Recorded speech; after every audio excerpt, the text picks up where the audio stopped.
49 అంటే సంతానం, 49 అంటే సంతోషం. 39 ఆంధ్రప్రదేశ్, తెలంగాణ. నమస్తే రమగారు. నమస్తే జయ. చందమామ కథల్లో నుంచి ఏదైనా ఒక కథ. చందమామ కథ అంటే, ఒక ఊళ్ళో ఒక బ్రాహ్మణ ఆయన, అంటే ఒక ఆయన చదువుకున్నాడు బాగా, బ్రాహ్మడు అని ఖచ్చితంగా చెప్పడానికి వెళ్ళేది, విద్వాంసుడు అని, చాలా తెలివైనవాడు. ఆయన ఏదో బిజినెస్ పెట్టాలనుకున్నాడు, వ్యాపారం పెట్టుకోదలుచుకుంటారు కదా. వ్యాపారం పెట్టాడు, ఒక కొట్టు అద్దెకి తీసుకున్నాడు. ఆయన అక్కడ కూర్చునేవాడు. బోర్డు ఒకటి రాయించాడు. ఏం రాయించారంటే బోర్డు, ఇక్కడ వివేకం అమ్మబడును. వివేకం అమ్మే బిజినెస్ మొదలు పెట్టుకున్నాడు అనమాట. తెలివితేటలు అమ్ముతారు. తెలివితేటలు ఎలా అమ్ముతారు చూడాలి. అయితే ఆ ఊళ్ళో ఒక సంపన్న వ్యాపారి ఒక ఆయన ఉన్నాడు. ఆయనకి ఒక కొడుకు ఉండేవాడు. వాడు కొంచెం 17-18 ఏళ్ళ వాడు. వాడికి సరదా అడిగి వాడు ఏం చేశాడంటే, ఈ బోర్డు చూసి ఏమిటో ఈ వివేకం కనుక్కోవాలని వెళ్ళాడు షాప్లోకి. వెళ్తే అడిగాడు, ఎంత, ఏమిటి, ఎలా అమ్ముతారు, మీరు ఏం చేస్తారు అని. వీడు ఏమన్నాడంటే, ఆ విద్వాంసుడు చెప్పాడు, రూపాయికి ఒకటి అమ్ముతాను వివేకం. 5 రూపాయల వివేకాలు ఉన్నాయి, 10 రూపాయలవి, 1000 రూపాయలవి, 100 రూపాయలవి, 50 రూపాయలు, ఇట్లా రకరకాల రేట్లలో ఉన్నాయి. నీకు ఏ రేటుది కావాలో చెప్పమన్నాడు. వీడేమనుకున్నాడు, ఎంతో రేటుది ఎందుకు, అసలు ఇది ఎలా పనిచేస్తుందో చూడాలి కదా అని, 1 రూపాయి వివేకం కావాలండి నాకు అన్నాడు. సరే, ఆ రూపాయి తీసుకుని ఈయన కాగితం ఇచ్చాడు. వాడికి కాగితంలో ఏముందంటే, 2 బలవంతుల మధ్య దూరద్దు అని రాసింది. ఆ కాగితం పుచ్చుకొని ఇంటికి వెళ్ళాడు. ఇంటికి వెళ్ళేసరికి అప్పట్లో రూపాయి అంటే పెద్ద అమౌంట్ కదా.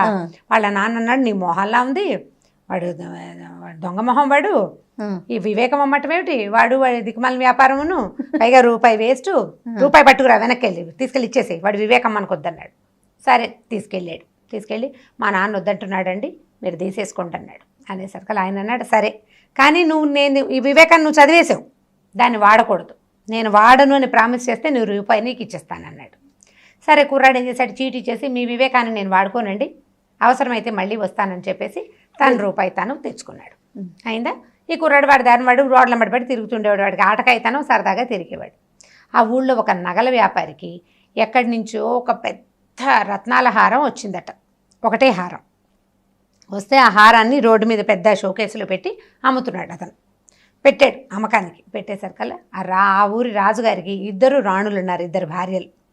ఆ 2 రాణులు ఆ వస్తువు చూశారు, ఎంతో బాగుందని తమకే కావాలనుకున్నారు. వాళ్ళు ఏం చేశారు, చెరుకో దాసిని 1,00,000 రూపాయలు, 1,00,000 వరహాలు డబ్బిచ్చి వస్తువు కొనుక్కురమ్మని పంపించారు. ఇద్దరు పంపించారు. తీరా వీళ్ళిద్దరూ వెళ్ళేసరికల్లా వాడేమన్నాడు, ఒకటే వస్తువు, ఎవరు కావాలో వాళ్ళు తీసుకోండి అన్నాడు. 2 మాకు కావాలన్నారు. రాణిగారులు కొట్టుకోకపోయినా వాళ్ళ దాసులు 2 కొట్టుకుంటూ ఉంటారు.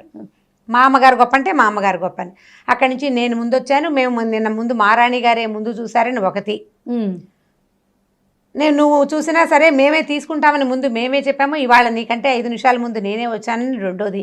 వీళ్ళిద్దరూ చెడామడా కొట్లాడుకున్నారు. ఈ వ్యాపారస్తుడికి విసుగుబుట్టి నగల వ్యాపారికి, మీ 2 కొట్లాట తేలేక అప్పుడు రండి అని వాళ్ళిద్దరిని తోలేశాడు. వాకిట్లో మరి కొట్టు బయటంతా ఈ గలాభాగా ఉంటే జనాలు ఎవరిది వస్తారు, కొట్టులోకి పంపించేశాడు. ఈ దాసీలు 2 పోయి రాణిగారికి చెప్పారు. రాణిగారులిద్దరు ఈ తగాదాన్ని రాజుగారి దగ్గరికి తీసుకెళ్లారు. నేను ముందు చూశానంటే నేను ముందు చూశాను, నేను ముందు వెళ్ళానంటే నేను ముందు వెళ్ళా. ఈ తగాదా తెగలేదు. ఈయన అన్నాడు, సరే, ముందు ఎవరు వెళ్ళారో చెప్పడానికి ఒక సాక్ష్యం ఉందా? నగల వ్యాపారి నాకు తెలీదు, నేను చూడలేదన్నాడు. ఈ అమ్మాయిలు 2 దాసీ అమ్మాయిలు ఉన్నారుగా, వీళ్ళిద్దరు ఏమన్నారంటే, ఫలానా శెట్టిగారి అబ్బాయి కుర్రాడు ఉన్నాడు కదండి, వాడు అక్కడే నుంచున్నాడండి, ఈ చోద్యం చూశాడు వాడని చెప్పారు. వాడు నిజంగానే అక్కడ నుంచున్నాడు. వాడిని పట్టుకొచ్చారు. ఇప్పుడు వాడికి ఏం చేయాలో తెలియలే. సో గుర్తొస్తుంది వివేకం. 2 బలవంతుల మధ్య దూరకూడదు. ఇప్పుడు ఏ రాణిగారి పేరు చెప్పినా రెండో రాణిగారు చావగొట్టి చెవులు మూస్తుంది. వీడికి ఏం చేయాలో తెలియలేదు. పరిగెత్తుకుంటూ వాళ్ళ నాన్నని పట్టుకుని, ఆ వివేకవంతుడైన ఆయన ఉన్నాడు కదా పండితుడి దగ్గరికి, వివేకాలు అమ్మే వ్యాపారస్తుడు, అక్కడికి పరిగెత్తారు. ఏదైనా ఒక వివేకం ఇవ్వండి మాకు అని. అయితే ఈయన ఏమన్నాడంటే, 100 రూపాయల వివేకం ఒకటి ఉంది, ప్రస్తుతానికి తప్పించుకోవచ్చు. అయితే 2,000 రూపాయల వివేకం ఉంది, 1,00,000 రూపాయలు ఖర్చు పెట్టాలి ఆ వివేకం వాడాలంటే, మీ ఇష్టం చెప్పండి అంటే, వీళ్ళేమనుకున్నారు, ప్రస్తుతానికి ఈ గొడవలో నుంచి బయటకు వచ్చేసే తెలివి కావాలి మనకి అని చెప్పేసి 100 రూపాయలు వివేకంతో ఆలోచించారు. 100 రూపాయలు ఇచ్చి ఓ కాగితం కొనుక్కున్నారు. ఓ వివేకపు కాగితాన్ని తీసుకున్నారు.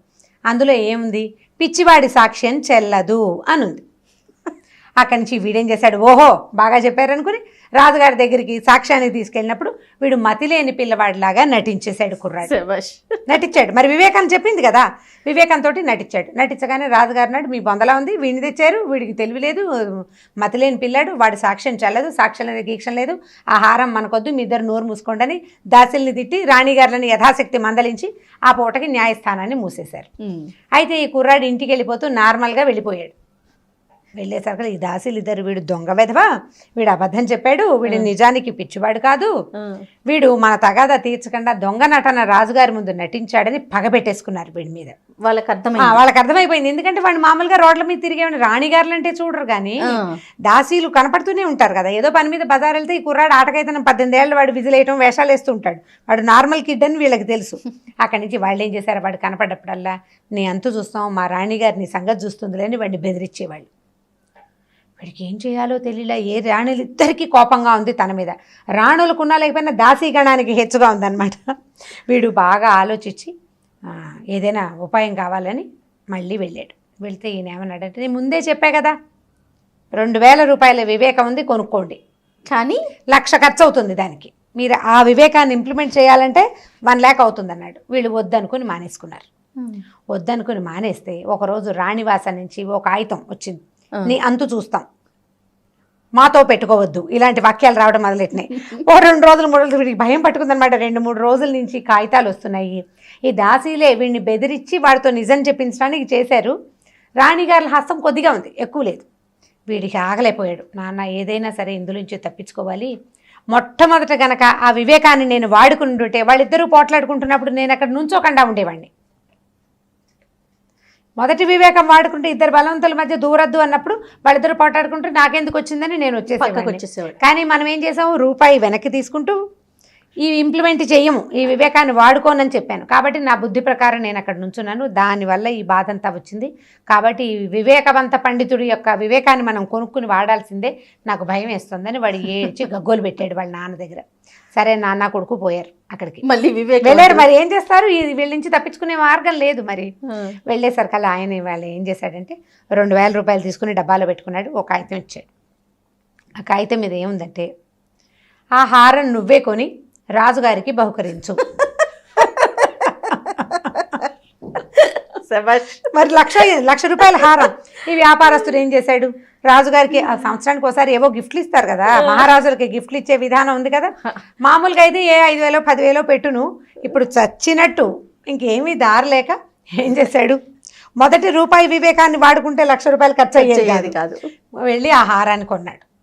కొని రాజుగారికి తీసుకెళ్ళి అప్పచెప్పేశాడు. హారం ఇల్లు చేరింది కదా, రాణిగారులు ఇద్దరు సంతోషించి చంకలు ఉతుకున్నారు. మనకే వచ్చేసింది. మనకే రాజుగారికి పరమోత్కృష్టమైన తెలివితేటలున్నాయి, ఆయనకి వివేకం ఎవ్వరూ అమ్మక్కర్లా, ఆయనకి బాగా తెలివి ఉంది. ఏం చేశాడంటే ఆ హారాన్ని, ఎంతో బాగుంది, కొత్త పెళ్లి కూతురు మన కోడలు, ఆమెకి గిఫ్ట్ ఇస్తాను అని చెప్పి ఈ రాణిగారులలో ఒక ఆవిడ కొడుకున్నాడు, 2వ ఆవిడకి కూతురు ఉంది. కూతురికి రాపలేదు, కోడలకే కావాలి, కొత్తగా వచ్చిన పెళ్లి కూతురు. ఆ హారాన్ని తీసుకెళ్ళి కోడల మెడలో వేశారు. రాణిగారులు ఇద్దరు మాట్లాడకుండా ఊరుకున్నారు. వాళ్ళ గొడవ సమసిపోయింది. వీడు రూపాయి వివేకంతో ఉండిన ఇది బాగుండేదని మళ్ళీ వెళ్ళి ఈసారి ఇంకో వివేకాన్ని 100 రూపాయలు పెట్టి కొనుక్కుంటే అందులో ఏముందంటే, ఒళ్ళు దగ్గర పెట్టుకుని ఉండాలి అని ఉంది. తగాదాల్లోకి వెళ్ళకూడదు, వాళ్ళు ఎవరో మాట్లాడుతుంటే వినకూడదు, నీ పని నువ్వు చేసుకోవాలన్నమాట. ఈ కొత్త వివేకాన్ని కొనుక్కుని వాడు బుద్ధి తెచ్చుకుని తెలివిగా ఉన్నాడు అప్పటి నుంచి. చాలా బాగుంది కథ. కంచికి మనం ఇంటికి. కానీ ఇలాంటి వివేకాలు అమ్మేవారు ఇప్పుడు కూడా ఉంటే బాగుంటుంది. మనకి ఏది కావాలంటే అది వెళ్ళి కొనుక్కొచ్చుకొని ఫాలో అవుతామేమో. ఐడియాస్ అమ్మేవాళ్ళు ఇప్పుడు కూడా ఉన్నారు జయ, మీరు సరిగ్గా సెర్చ్ చేయటం లేదు. మీకు గుడ్ ఐడియా కావాలి, మీరు నన్ను అడగండి, రూపాయి 2 రూపాయలు అంటే కాకుండా 100 1000 ఇస్తానంటే నేను కూడా చెప్పేస్తారా? ఓకే, ఆడియన్స్ అంతా మన మామ్స్ అందరూ రెడీ అయిపోతారండి తెలివితేటల కోసం. చూడండి, మామ్స్ అంతా కూడా మీకు ఏ ఐడియా కావాలన్నా మనకి రమ్మగారు చెప్తారంట, దానికి తగిన ఛార్జీ ఉంటుందండి. మరి ఉండదు, ఆయన 100 1000 తీసుకున్నాడు కదా. కానీ చాలా బాగుంది రమ్మగారు. మనం నీతిని అర్థం చేసుకోవాలి. ఈ అమ్మటం అనేది ఇది పక్కన పెడితే మంచి నీతి ఉంది కథలో. అదే, సో పిల్లలకి చెప్పడానికి బాగుంటుంది, మనం తెలుసుకోవడానికి కూడా చాలా ఇంట్రెస్టింగ్ గా ఉంది. ఇంకొక వీడియోలో మళ్ళీ కలుద్దామండి. తప్పకుండా చేయాలి. ఈ వీడియో కనుక మీకు నచ్చినట్లయితే లైక్ చేయండి, షేర్ చేయండి. మరిన్ని వీడియోస్ కోసం మా ఛానల్ని సబ్స్క్రైబ్ చేసుకోండి.